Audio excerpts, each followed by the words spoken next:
All right, so I'm going to talk about profit motive and the implications that profit motive has on an economy.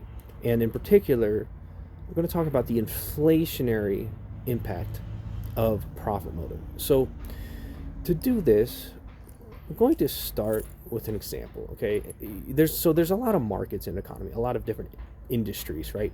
You have the steel industry, you have the housing industry or the housing market, you have the food industry, agricultural industry, healthcare industry, all these different industries, right? And the nature of an economy is that these industries depend on each other. Now, not every industry depends on every other, but there is kind of intertwining, right? So a lot of industries use steel, right? There's steel to build houses, right? You need steel to build buildings. You need steel to make medical equipment. You need steel, to bake pizzas, right? You need steel for that oven. So again, there's like all of these different markets are intertwined. They all depend on each other, right? So let's say in this example that there's only one market, one industry that has a profit motive, and that industry is the steel industry. So what that means is that the steel industry is going to have to raise the prices of their steel to make that profit. Checks out, right? So in turn, all of the companies that depend on steel, that purchase steel, have to pay those higher prices. So, for example, again, the housing industry. The housing industry has to buy I-beams to build houses and buildings, right? So, is the housing industry just going to eat those costs of that higher inflated price of steel? No, right? They're going to pass on the cost of that steel to their consumers. Even if the housing industry is not profiting at all, they're still not going to be able to eat those costs. They're going to have to pass it on to the consumers. So, who consumes houses? Renters, right? Renters, home buyers, right? Homeowners. Now the homeowners are paying the price of the steel, but it doesn't stop there, right? If the homeowners and renters eat the cost, they're gonna go broke. They're not gonna be able to afford rent, right? So what happens? Well, they pass the homeowners, the renters, which is basically everyone in the economy, right? They pass the price of that steel, that profit motive of that steel industry, onto their employers. So they demand higher wages, right? Checks out. So just like that, profit motive in one industry, that steel industry, has infected the entire economy in just a few steps, right? Now, obviously, this is a simplified example. Obviously, every market has profit motive, and what that means is that there are basically an infinite number of pathways by which this inflation can occur. But here's the kicker, okay? And this is where things get interesting. Eventually, a couple of these homeowners or renters, they happen to produce ceramic. They work in the ceramic industry. Why is this significant? Well, let's talk about how you produce steel. Okay, I don't know a whole lot about it, but what I do know is that in order to make an I-beam, you have to melt the steel, and then you have to put the steel into a mold, right? In order to melt steel, you have to have something that has a higher melting point than the steel, right? Checks out. Ceramic is one such material. Ceramic, it has a higher melting point than certain types of steel. So what that means is that the homeowner or renter who passed the price of their rent or their mortgage onto their employer, well, they work for that ceramic industry, right? Now the ceramic industry has to pass the price of their wages onto the steel industry, who buys the ceramic vats that they melt the steel in and the ceramic molds, right? Just like that, in just a few steps, we have identified a vicious cycle of inflation. Now, if the steel industry wants to maintain the same profit motives they had before, they have to raise their prices yet again, and it cycles all the way back through. You have runaway inflation just like that, just because one industry had a profit motive. Now, there's an argument against this logic, and that argument is that the invisible hand of the free market I think Adam Smith coined the invisible hand term. But the argument against this logic is that the invisible hand of the free market will basically downregulate the prices of the steel industry. In other words, one company that produces steel will essentially try to undercut another company. They will try to sell more steel at a lower price and make more profit. So in other words, if they can sell a pound of steel for $1 and another company is selling a pound of steel for $2 and they can sell 10 times as much steel as the company selling it for $2 a pound, they're going to make more money, right? This is a valid argument. However, the invisible hand of the free market doesn't account for what I will describe as a sinister development of a sinister understanding of the market itself. So what I mean by that is it can basically be summed up with a George Carlin quote. Okay, George Carlin once said that, let me get the quote right. He said, "You don't need a formal conspiracy when interests converge." What that means is that the entire steel industry may not necessarily try to compete with itself if it can garner profits by some other means. That other means of garnering profits could be essentially organizing and competing against its own employees. In other words, it will manipulate its employees in order to shove their wages down, to stagnate their wages in relation to inflation. So what that means is that the unskilled, the unorganized laborers at the bottom of the totem pole will essentially be paid less in relation, or be paid less relative to inflation. And instead of companies in a single market competing with each other, they will compete with their employees. So now two different steel companies who should have been trying to undercut each other are now just undercutting their employees. Both of them mutually agree to undercut their employees at the same time, while just not necessarily innovating or competing with each other. And what this leads to is basically a dissolution of the invisible hand argument. And again, I said it was sinister for a reason. It's sinister because, like I said, it's not like George Carlin said, it's not a formal conspiracy, but it is kind of like a backhand agreement. It's like, well, if we can just all manipulate our employees and pay them less, then we can keep raising our prices, keep siphoning the profits to the owners and the shareholders and the investors or whatever, and then just shaft our employees, right? And then we can fire the employees, or we can force them to quit because they're not making enough money, and they'll go into some other industry or some other market that's doing the exact same thing. So we have to observe why this is happening. Why is it that this phenomenon is occurring where there's no formal conspiracy, there's no actual collusion technically between these two competing companies, supposedly competing companies, but they are both doing the same behavior where they're shifting the competition against their employees. It's happening because the working class is unorganized, and the reason for that is pretty simple, but there are many expressions of that reason.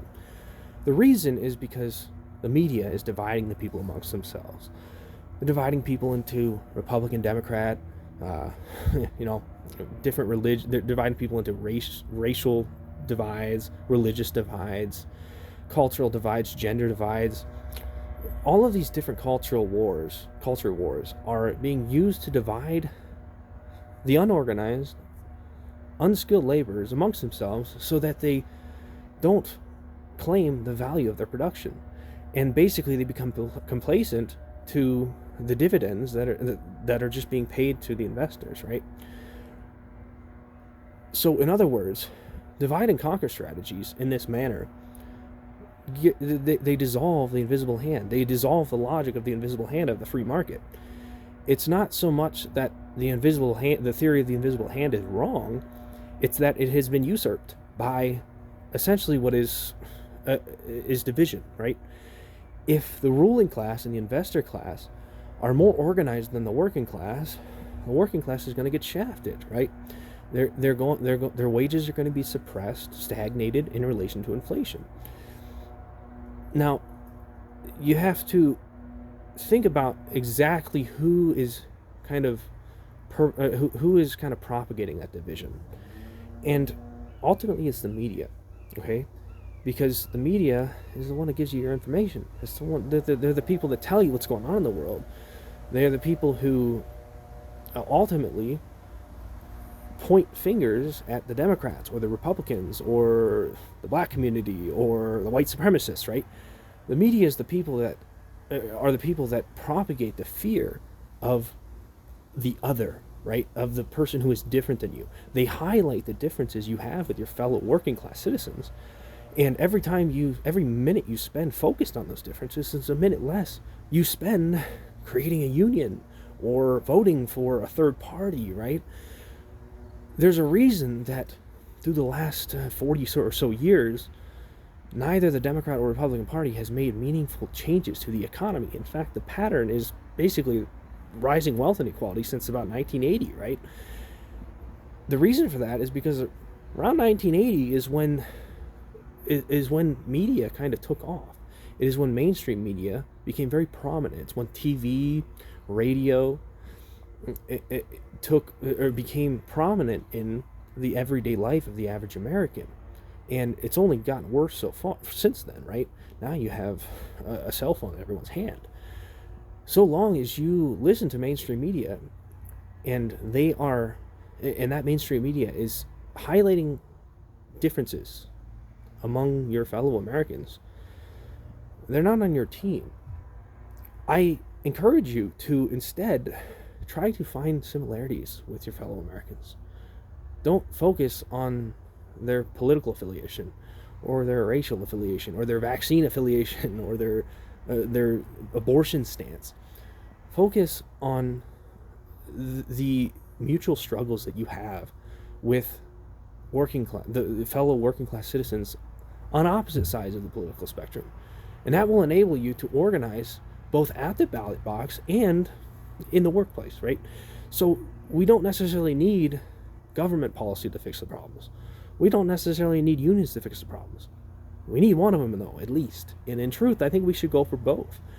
I think we should try to seek free market labor movement solutions to the problems, like unions and worker cooperatives and consumer boycotts, as well as ballot box solutions through economic policy. The truth is the prerequisite for both of those solutions is the same, and it is working class organization. If you are more focused on your differences with the person down the street, you're not going to be able to organize and manifest either solution, either that economic policy solution or the free market labor movement solution. Again, we can do both solutions at the same time. It doesn't matter which one you choose. We just need organization. And what I can say is that there's basically a pendulum between working class consciousness and ruling class consciousness. If that pendulum is swinging towards the ruling class consciousness or investor class consciousness, what you have is basically a working class that will be getting shafted. Their value creation will be getting stolen from them one way or another, whether through government corruption, through a military-industrial complex, or through a free market means, through dividends, right? What we need to do is dissolve dividends into working class wages. We need to turn the return on investments into return of investments, right? So if you invest capital in a company, you deserve to get your capital back. You don't deserve to get your capital back plus dividends, right? The dividends are literally taking the value out of the laborer's hands that they created and just handing it to people who happen to have enough money to invest in that company. And likewise, we have to elect better people who aren't going to uphold a corrupt military-industrial complex or a corrupt pharmaceutical complex or a corrupt food industrial complex or whatever. We have such a big government now, and big government isn't necessarily bad if it's serving the people, if it's serving the masses of the people, but it's not. It's serving the ruling class. It's serving the investor class. The solution, again, the prerequisite to either solution, either the economic policy solution or the free market labor movement solution, is working class organization. It is forgetting the differences with your political opposition or your racial opposition, or forgetting all of those culture wars and focusing on similarities. And again, the similarities are essentially the fact that you're struggling in the same manner. The source of your struggle is the same, and it is economic.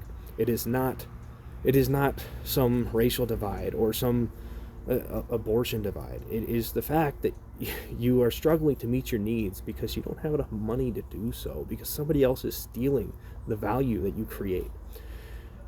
It's not to say that we should turn against the ruling class, because if we point the finger at them and we try to steal from them, what's going to happen is they're going to basically become more defensive, and they're going to do more of the same. You don't want to point the finger at them. You want to peacefully move in a direction that redistributes the wealth that they have. And if you point the finger at them, they're going to get defensive in the same way that you get defensive when a Republican points at you for being a liberal or whatever. This is the underlying problem, is that we fear the woes of scarcity. We fear poverty, we fear crime, we fear violence, and we try to profit in order to insulate ourselves from those fears. We try to buy our way out of the inner city, out of the dangerous neighborhood, and we try to get into a gated community, right? But in doing so, if we miss the fact that we are collecting so much excess that we create more poverty and more crime and more violence, we're just creating more of the very thing we're trying to escape. And if we continue down that path, only a few of us are going to be safe. The 1% perhaps, right? And the 99% are going to rip each other apart, and they might even rip the 1% apart. And nobody wins, right? That's the thing. The ruling class doesn't even understand what they're doing. They're signing their own demise as well, just as the working class is. It's the division that's the problem. We have to work together. It's the only way. You have to, again, forget the differences. Focus on the similarities. Work together. Democratize the workplace. There's a YouTube channel I've alluded to many times called Democracy at Work. Richard Wolff is a great economist, and he's better at articulating the things I try to articulate. But he's also very nuanced. He's not necessarily a communist. I won't get too much into him. Bottom line, work together. Thanks for watching.